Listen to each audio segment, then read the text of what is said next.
Let's say you spent the day walking around the mall and your knees started to hurt. Maybe you just got done with your own run or workout and then later your knees started to feel stiff and achy. Did you take the time to stretch out after these activities? In this episode, we're going to talk about 5 stretches that may help to alleviate your knee pain and the importance of working on your flexibility in order to decrease future knee pain or injury. If living a pain-free life equates to a better life for you, keep watching to find out what you can do to live your best life. Welcome to Better Mobility, Better Life, where you can learn how to break mental and physical barriers to become a better athlete, a more functional human, and how to age with grace using physical therapy techniques.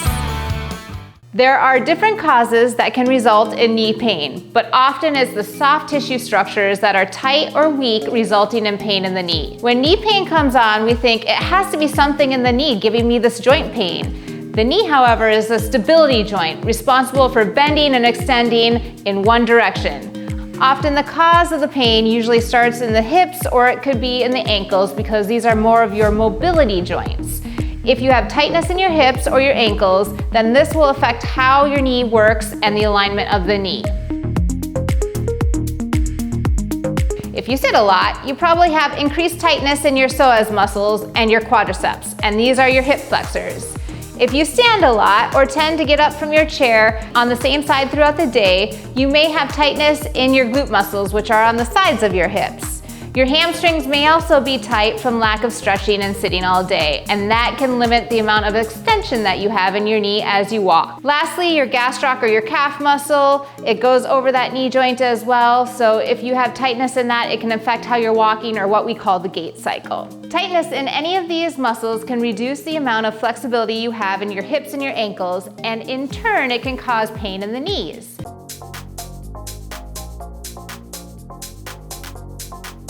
First exercise is called the piriformis stretch, and for this you're going to lie on down and cross one ankle over your opposite knee. So you're looking at a figure 4 here. If you have good flexibility, you should be able to put your hands underneath your opposite thigh and pull it towards your chest. For any stretch, I recommend that you hold for 30 seconds and get a nice long stretch. This allows that muscle to really creep and get the flexibility benefits. If you don't have the flexibility, what you can do is I would take a belt, something that's nice and taut, and put it behind your thigh and then pull that thigh up towards your chest. If this is still too difficult for you, you can just push down on your opposite knee and you will feel a stretch. It will be in the hip with the knee elevated on the side. So again, hold for 30 seconds, and I usually do 3 of these at a time, and then relax. And I want to make sure that you do both sides. So the next stretch that you can do is for your quadricep muscles, and this is your quad stretch where you can take a belt at home and loop it around, and then you're going to lasso it through your foot, and you're going to turn onto your stomach, and you're just going to pull your ankle towards your bottom.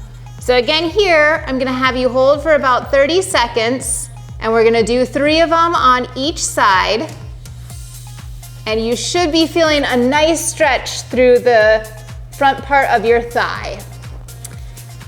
If you have any problems getting in that position, you can also go onto your side and do the same thing.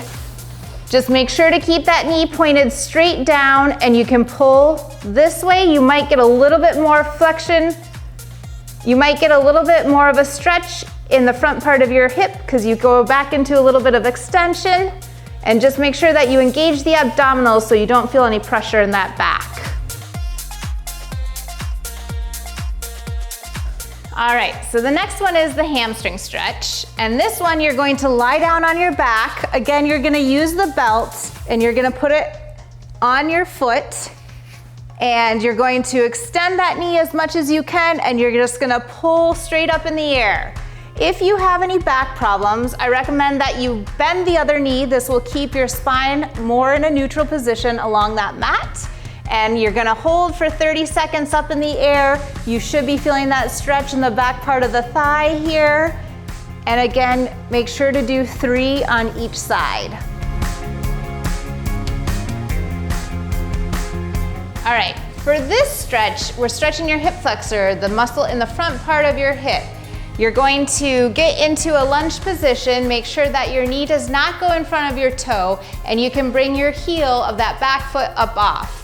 What you're going to do is you're going to squat down a little bit further, engage that quad muscle, keep it nice and tight, as well as your hips. And you should feel a nice stretch through the front part of your hip. If you start to feel pain in that back, that means we're not engaging that core, so tighten a little bit more, and that will move that pelvis right underneath your spine, and you should feel that good stretch through here. If your balance is not that great, make sure that you have a table or a counter that you can hold on to the side, and if you want even a deeper stretch, you can bring your arm up and then just lean it over that table or that counter, and you should feel a nice stretch all along the side of your body. Welcome to beautiful St. Croix. We're here on the beach. We wanted to get out of the studio for a little bit. So if you need something to hold on to when you're trying to stretch out that calf muscle, I have a good sturdy table over here, but you can use a kitchen counter. You can use a kitchen table if it doesn't move. And what you're going to do is, again, bring 1 foot back, 1 foot forward into a lunge. You're going to push that heel down towards the ground and keep that knee nice and straight. If you don't feel a stretch here, just lean forward a little bit. Make sure on that front leg, if you start feeling pain in that knee, then you keep that knee behind the toe. Bring your stance a little bit wider. And again, you're using your hands to support you. You should feel a nice, good stretch in that calf muscle. Hold for 30 seconds and do 3 of these on each side. The benefits from stretching take place with consistency. I recommend that you try to do this at least twice a day initially, and you can do this when you wake up and then again before you go to bed. If you find that a stretch is giving you good relief, then maybe try going 3 or 4 times a day. As your flexibility increases, then you can start to decrease the frequency. Be sure to do both sides, as most of us aren't symmetrical. Please note that in this episode, I just covered stretches, and you might also have weakness or delayed firing in your legs. Check out my next video, and there I have more exercises for the lower extremities in order to help with the strength so that you can take away some of that knee pain.